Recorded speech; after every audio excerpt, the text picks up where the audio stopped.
ito yung pagkakabit ng RFID, kung paano siya ikabit. Yan po yung placement niya. Ganun lang po. Ayun, napakadali.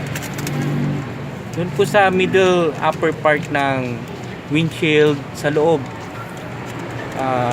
Doon po sa behind the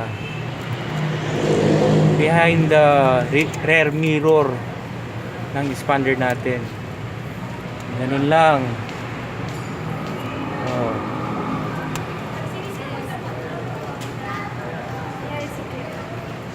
Silver. Tapos na.